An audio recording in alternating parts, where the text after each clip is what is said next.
Well, hey guys, I'm back. I want to apologize. I haven't came out with a video for a while. I've had recent events in my life where, because of my occupation, I've had to kind of change things up in my sleep habits and that sort of thing. So I've been getting used to that. Anyway, that's no real excuse, but anyway, so I needed to go out and I needed to make another video. So what we're going to do today is I have some 44 special brass, and I went ahead and wet tumbled it and, you know, got it all good to go. I punched all the primers out with a universal depriming die. And what I'm going to do is I'm going to take a little suggestion here from my buddy Elvis over there at Elvis Ammo. And what we have here is we have case lube, just homemade case lube of, you know, just lanolin and alcohol. And we're going to give a little squirt. Okay, just one little squirt.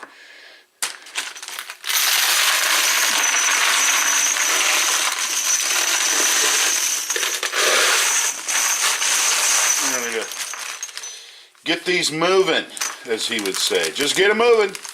Just get them moving. Just get them moving. Get these moving around.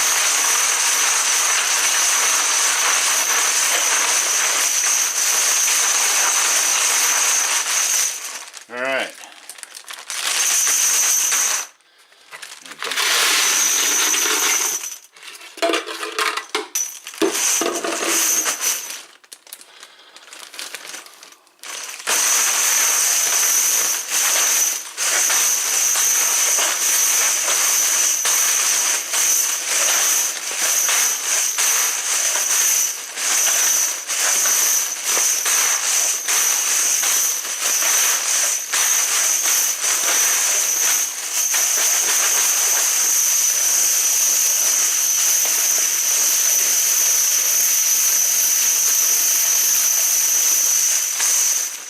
Okay, that should do it, guys.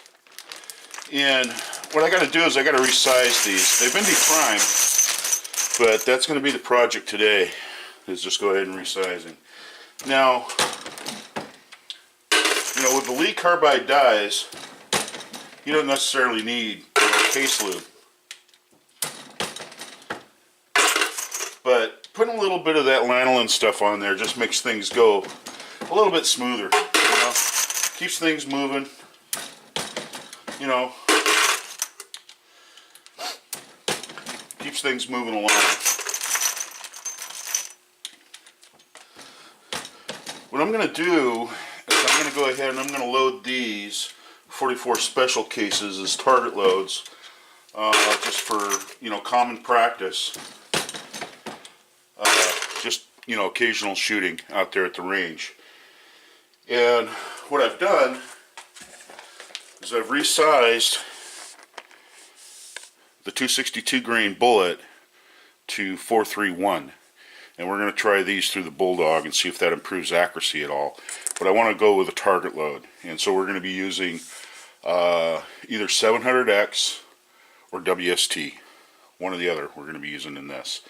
I already have my powder measure, the Lee drum powder measure already set up for the load that I want to shoot. So we're probably going to go with the 700X. So anyway, I'm going to continue working on these, and when we get them all ready to go, we'll go ahead and we'll start priming them, and I'll be right back, okay? So don't go anywhere.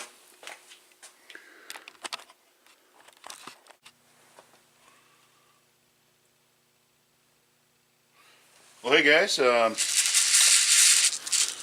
back. I'm going to go ahead and I'm going to load up 144 special cases, and what we're going to do is we're going to use the Lee Auto Prime 2 here to go ahead and do our priming. So I get these all flipped over. Come on. Come on. Yeah, I think that's probably just, yeah, that's about all of them right there. Yeah, that's all of them. Okay.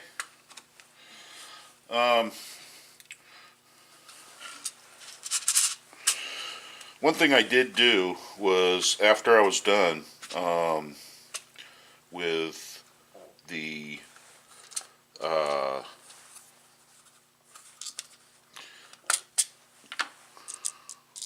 once I was done with the resizing, is I noticed that the cases were a little dingy. So what I did is I threw them back in the Thumbler's tumbler for about an hour and a half without any pins in there, and yeah, as you can see, they just turned out really nice. I mean, man, that Thumbler's tumbler does a good job, I'll tell you. So anyway, so here we go. Go ahead and load the magazine up here, get the little chute thing going here.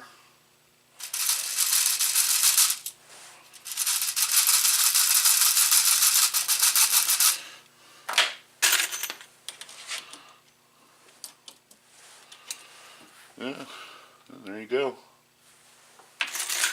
Yep, doesn't get any easier than this, man. This is really a good unit, man. These little auto prime 2s, if you can find one, I suggest you go ahead and pick one up. I mean, they really speed things up in the way of priming, and it doesn't wear your thumb out either. So anyway, I'm going to go ahead and continue to work on this, and I'll go ahead and pause the video, and then what we'll do is we'll go ahead and we'll flare all the next of the cases using the Lee universal net flaring device. So anyway, when we get back, we'll be back on it. So anyway, stay tuned. Well, hey guys, we're just finishing up right now with 50 rounds of 700X, and I'm going to load these with 5.4 grains of 700X with the 262 grain Lee round nose bullet. So let's go ahead and take a look here. All right. Yep.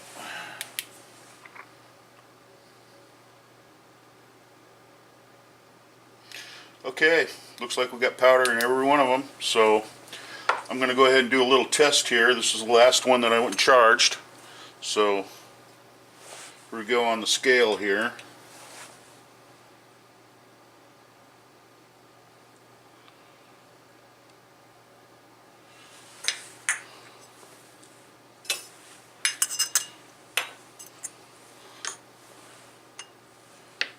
That was good.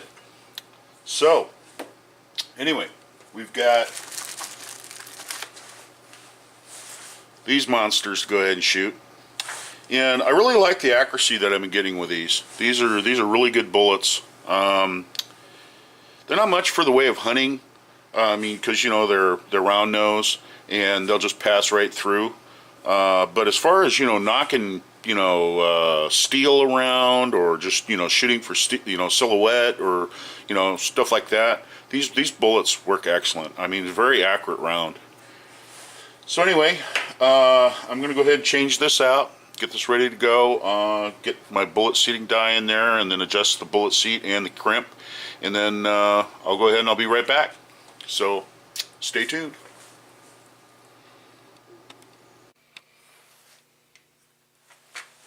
Okay guys, as you can see, we're loading up our 44 262 grain round nose bullets. This is what we're coming up with. What a monster. I'd hate to be on the receiving end of that.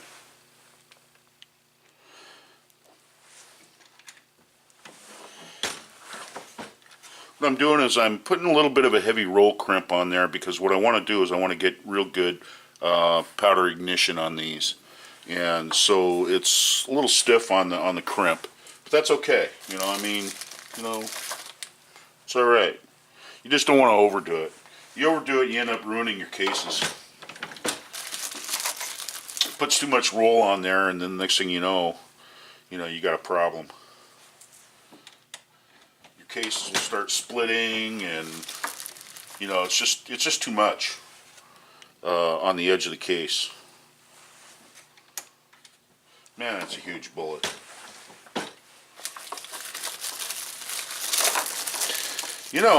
Back in the old days, I mean, this is the way that they went and made a man stopper. They used a huge bullet, and huge slow-moving bullet that would, it would penetrate. It had a lot of kinetic energy to it, and a lot of your black powder rifles, like the 54 caliber Hawken rifles and that sort of thing, they all worked with that same idea. And which takes me into this area that if I had a deer in my sights within about 40 yards, and all I had was a 44 special, and like a Ruger Blackhawk with a 7-inch barrel, 5.5, 7-inch barrel, I wouldn't hesitate. That'd be more than enough, to take them down. The 245 grain Keith bullet has a very wide knee plate, on the top. It's flat. Does an awful lot of damage when it hits, and the 44 special has more than enough power to, to take care of that. Especially on deer. So anyway, I'm gonna get done loading these up and get them all packaged up, get them ready to go to the range. Then I'm going to go ahead and I'm going to start loading some WST and get going on that. This load, by the way, I got was from Ken Waters Pet Loads, and it was for the 429 421 bullet. And but I'm just going to go ahead and use the same powder load for this bullet. And yeah, it weighs like 260 grains, but my pistol should be able to handle that. I mean, I shot some that had 4.3 grains in them, and they were pussycats. So yeah, I'm not worried that I'm overcharging these. So anyway, I'm going to continue doing this, and when I get back, we'll go ahead and do some more loading, but we'll be doing loading with WST instead of 700X. So we'll be back. Don't go anywhere.